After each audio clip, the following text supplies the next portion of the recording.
एक महत्त्वाची बातमी सांगूयात. व्हीप बजावून सुद्धा 6 खासदार या संसदीय बैठकीला अनुपस्थित राहिले. महाराष्ट्राच्या राजकारणातली सर्वात मोठी बातमी आपण पाहतोय. ठाकरे सेनेचे 6 खासदार फुटले अशी चर्चा आहे, कारण शिंदेंना मोठं यश मिळाल्याची चर्चा आहे. हे 6 खासदार या संसदीय पक्षाच्या बैठकीला गैरहजर आहेत.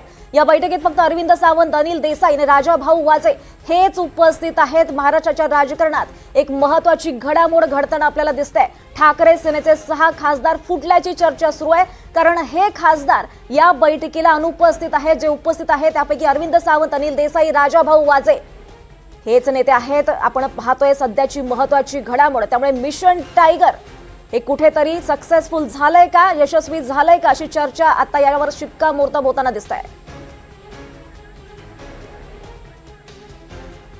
या संदर्भात चर्चा करण्यासाठी आपल्यासोबत घटना तज्ञ उल्हास बापट आहेत.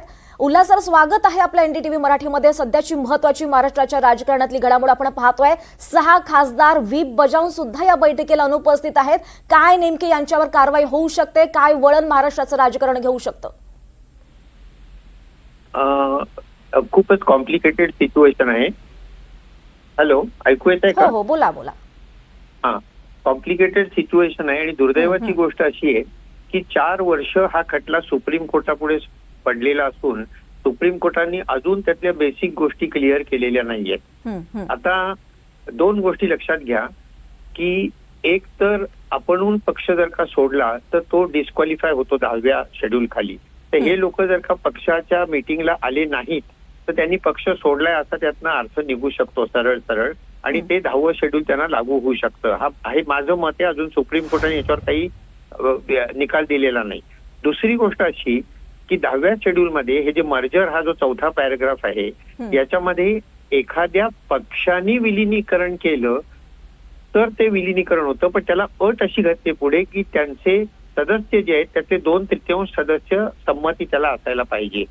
म्हणजे 2/3 सदस्यांची संमती ही कंडिशन आहे, पण निर्णय जो आहे तो पॉलिटिकल पक्षाने घ्यायचा आहे. त्यामुळे हा जो निर्णय आहे मर्जरचा हा उद्धव ठाकरेंकडे येतो आणि त्याला ही संमती 6 जणांची लागते. तेव्हा हा जो मुद्दा आहे हा पुन्हा सुप्रीम कोर्टाने क्लिअर करायला पाहिजे. आतापर्यंत इलेक्शन कमिशननी काय धरलंय की ज्यांच्याकडे मेजॉरिटी आहे त्यांचा तो पक्ष झाला. जसं शिंदेंना हा पक्ष दिला, इतर गोष्टींचा त्यांनी विचारच केला नाही की पक्षामध्ये कोणाचं बहुमत आहे किंवा त्या घटनेप्रमाणे पक्षाच्या लोक चाललेत की नाही. तर मला असं वाटतं की हा जो अँटी डिफेक्शन लॉ आहे, पक्षांतर बंदी कायदा आहे, हा अत्यंत उदात्त हेतूने केला होता 85 साली की संसदीय लोकशाहीचा आत्माच मुळी पक्ष पद्धती आहे आणि ती सुदृढ असावी म्हणून हा कायदा केला. त्याचं इतकं विकृतीकरण गेल्या 4-5 वर्षात झालंय आणि याला सर्वस्वी जबाबदार सुप्रीम कोर्ट जे निर्णय देत नाहीये. Justice delayed is justice denied जे आम्ही लॉ कॉलेजमध्ये शिकवतो त्याचं हे उत्तम उदाहरण आहे. तेव्हा आता सुप्रीम कोर्टाने लवकरात लवकर या गोष्टी क्लिअर करायला पाहिजेत.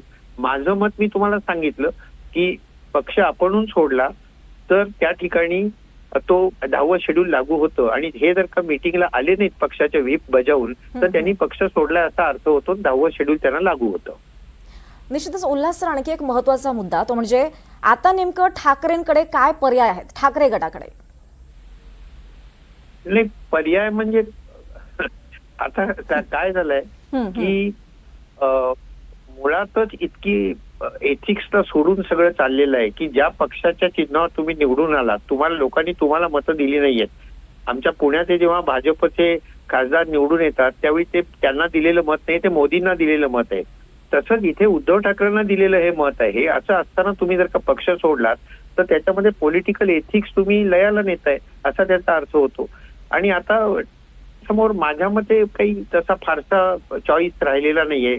हे 6 लोक बाहेर गेले तर अँटी डिफेक्शन लॉ त्यांना लागू होईल असं मला वाटतंय. आता हे सुप्रीम कोर्टाने ठरवायचं. नक्कीच उल्हास सर, धन्यवाद. आपण एनडीटीव्ही मराठीची बातचीत केली आणि या संदर्भात अगदी सविस्तरपणे माहिती दिली त्याबद्दल.